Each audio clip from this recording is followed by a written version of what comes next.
In this question, we have been given that the Messrs. LG Transport purchased 10 trucks at rupees 45 lakh each on 1st April 2019. On October 1st, 2021, one of the trucks is involved in an accident and is completely destroyed, and rupees 27 lakh is received from the insurance in full settlement. On the same date, another truck is purchased by the company for the sum of rupees 50 lakh. The company writes off 20% on the original cost per annum. The company observes calendar year as its financial year. You are required to prepare the motor truck account for 2 year ending on 31st December 2022. हमें सिर्फ 2 साल का बनाना है. Ending on 31st December 2022, यानी 2 साल हमारे कौन से होंगे, 2021 एंड 2022. बट जो हमें एसेट की परचेज डेट गिवन है वो गिवन है 2019 की. तो पहले हम ये कैलकुलेट करते हैं कि 2021 में उस एसेट की बुक वैल्यू क्या होगी. तो यहाँ पे टोटल 10 ट्रक्स खरीदे हैं, जिसमें से एक ट्रक जो है वो एक्सीडेंट की वजह से डिस्ट्रॉय हो गया. तो हम क्या करते हैं, टेबल पहले ही अलग बना लेते हैं 9 ट्रक्स के लिए और 1 ट्रक के लिए. तो इससे क्या होगा, हमारे लिए प्रॉफिट लॉस कैलकुलेट करना आसान हो जाएगा. हमने जो ट्रक खरीदा है वो खरीदा है 1 अप्रैल 19 को, और एक ट्रक की कॉस्ट है 45 लाख. दैट मीन्स जो 9 ट्रक्स की कॉस्ट है वो हो जाएगी 4 करोड़ 5 लाख, और एक की तो हमें पता है दैट इज 45 लाख. अब इस पे जो डेप्रिसिएशन लगेगा वो लगेगा 20% के रेट से और 9 मंथ्स का. तो ये हो गया 60,75,000 और ये हो गया 6,75,000. तो हमारे एसेट की वैल्यू जो 1 जनवरी 2020 को हुई वो हुई, इन 9 ट्रक्स की वैल्यू हुई 3,44,25,000 और इस एक ट्रक की वैल्यू हुई 38,25,000. अब हम डेप्रिसिएशन लगाएंगे 2020 का. 2020 में पूरे साल का डेप्रिसिएशन लगेगा, यानी 4 करोड़ 5 लाख का 20% एंड यहाँ पे 45 लाख का 20%. तो 9 ट्रक्स का डेप्रिसिएशन आएगा 81 लाख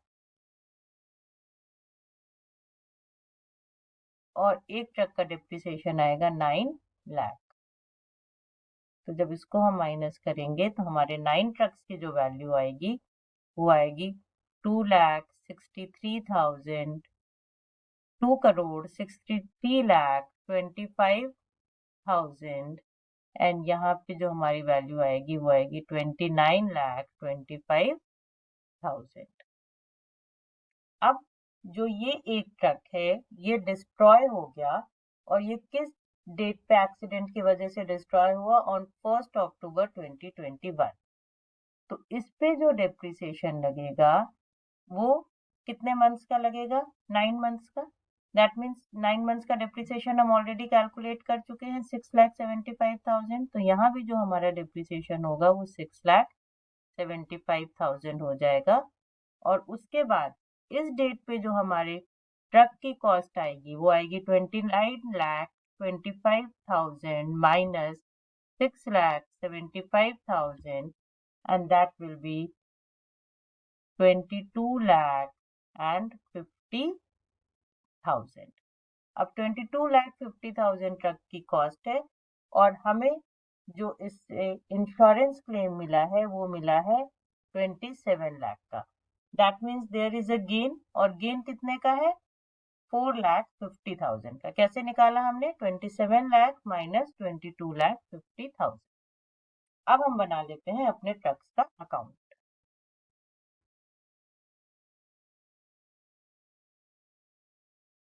ये हमारी डेबिट साइड, ये क्रेडिट साइड, डेट, पर्टिकुलर्स,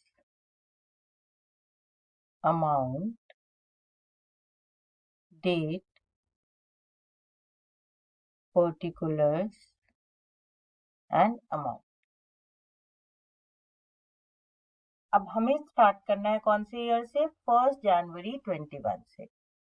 तो 1/1/21 to balance brought down. Balance brought down डालेंगे, परचेज नहीं डालेंगे क्योंकि एसेट तो परचेज हो रही है 19 में, तो यहाँ पे बैंक नहीं डालेंगे, हम क्या डालेंगे? Balance brought down. और बैलेंस ब्रॉट डाउन हमारा कितना है? 2,63,25,000 प्लस 29,25,000 ऑल द 10 ट्रक्स। तो ये अमाउंट को जब हम ऐड करेंगे तो इट विल बी 2,92,50,000। अब 1 अक्टूबर 21 को हमारी एक ट्रक डिस्ट्रॉय हो गया, तो जो ट्रक डिस्ट्रॉय हुआ उस पे हम डेप्रिसिएशन ऑलरेडी कैलकुलेट कर चुके हैं। तो उस पे हमारा डेप्रिसिएशन कितना लग रहा है? 6,75,000 का। तो यहाँ पे बाय डेप्रिसिएशन आ गया 6,75,000।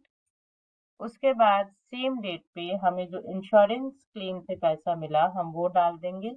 तो हमें जो इंश्योरेंस क्लेम से पैसा मिला है वो आ जाएगा बाय बैंक, और वो पैसा हमें मिला है 27 लाख। और ये क्लेम मिलने की वजह से हमें जो बेनिफिट हुआ है वो हुआ है 4,50,000 का, तो वो यहाँ आ जाएगा टू P&L 4,50,000। उसके बाद हमें गिवन है कि हमने सेम डेट पे एक नया ट्रक खरीदा है और वो ट्रक है 50 लाख का। तो सेम डेट पे हम डाल देंगे टू बैंक और अमाउंट आ जाएगा 50 लाख। अब एंड ऑफ द ईयर में हम डेप्रिसिएशन लगाएंगे, तो that will be 31 December 21 bye depreciation. जो 9 ट्रक्स हमारे पास बचे उन पे पूरा डेप्रिसिएशन आएगा, यानी 81 लाख का डेप्रिसिएशन आएगा। और ये जो एक ट्रक अभी हमने 50 लाख का खरीदा, इस पे सिर्फ 3 मंथ्स का डेप्रिसिएशन आएगा 20% के रेट से। तो जब हम इस पे 3 मंथ्स का डेप्रिसिएशन लगाएंगे तो इट विल बी 2,50,000। तो टोटल डेप्रिसिएशन हो गया हमारा 83,50,000। और इसी डेट पे हमारा बाय बैलेंस कैरेट डाउन आ गया 2,29,75,000 and the total will be 3,47 lakh. इधर का टोटल भी हमारा यही हो जाएगा 3,47 लाख। अब जो हमारा ये बैलेंस कैरेट डाउन है ये 1 जनवरी 22 को टू बैलेंस ब्रॉट डाउन हो जाएगा और ये हो जाएगा 2,29,75,000। अब हम डेप्रिसिएशन चार्ज करेंगे, तो डेप्रिसिएशन कब चार्ज करेंगे? 31 दिसंबर 22 बाय डेप्रिसिएशन। जो हमारा डेप्रिसिएशन आएगा, जो पुराने 9 ट्रक्स हैं उन पे तो 81 लाख ही आएगा। जो हमने ये नया वाला ट्रक खरीदा 50 लाख का, इस पे इस साल पूरा डेप्रिसिएशन लगेगा, दैट मीन्स 20%। तो हमारा डेप्रिसिएशन हो जाएगा 81 लाख पुराने ट्रक्स का प्लस 10 लाख न्यू ट्रक का। तो यानी हमारा टोटल डेप्रिसिएशन हो जाएगा 91 लाख। और सेम डेट पे हम डाल देंगे बाय बैलेंस, इसको ठीक से लिख देते हैं, नेक्स्ट लाइन में लिख देते हैं, सेम डेट पे बाय बैलेंस कैरेट डाउन। और हमारा बैलेंस कैरेट डाउन आएगा 1,38,75,000। और जब हम टोटल करेंगे तो इट विल बी 2,29,75,000।